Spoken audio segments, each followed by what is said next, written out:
Okay, come on, let's go for a walk. What are you looking at? Okay. Oop. Well, it's kind of a weird take on the matter, but I just kind of okay. I think, here's my opinion, that there's a few people in the knife making world that pretty much thought that I was nothing but a bunch of hot garbage. And look, of course, my opinion again, I think I was anything but hot garbage. And what I love more, I don't know, do I love it more than chocolate? Maybe I do.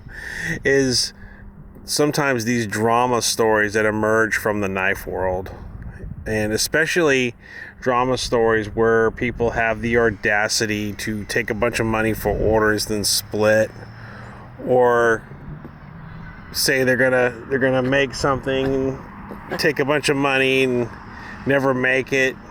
And I'll be honest, I just love those stories because I don't know, is the word, it kind of reinforces my self-righteousness.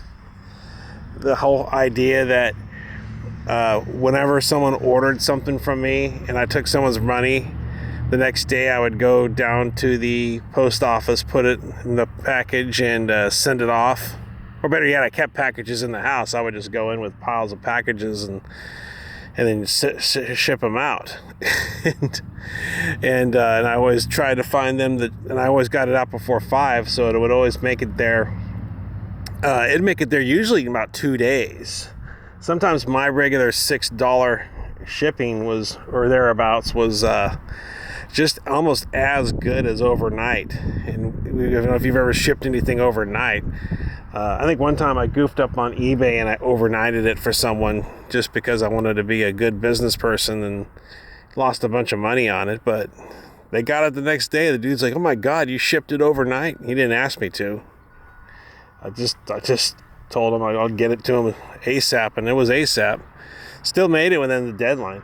But anyway,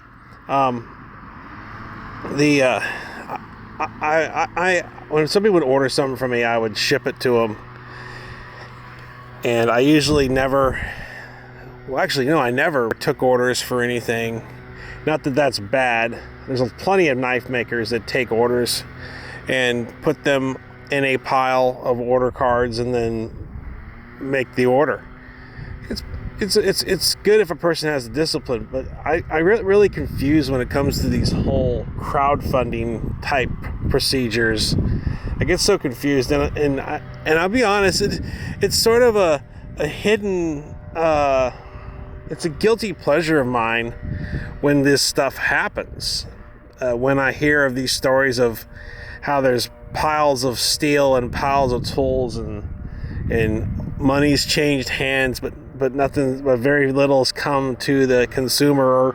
Or my favorite is when they do good on the first shipment, and then stiff a lot of the people on the next shipment. I always love that one. That is such a classic, and I love that. I do love that because it just reinforces my righteousness, and it makes me realize how upstanding of a business person I was when I was actually in the practice of making knives and taking money to ship them. and it's also kind of got me away from the concept of the true custom maker, and to more or less, it feels more comfortable for me to have items that I've made in stock ready to go out the door than saying, yeah, I got the material, I'll make this for you.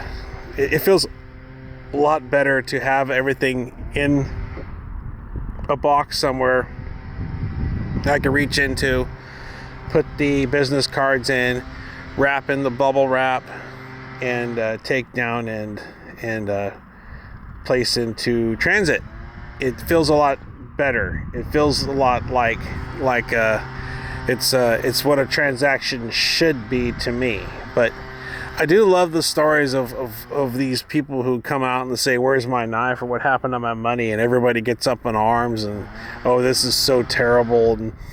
And I do get a kick out of my favorite, of course, is the one where they take the first run and they're good on the first run, and then they don't send the second run. I always love that one. That's my favorite.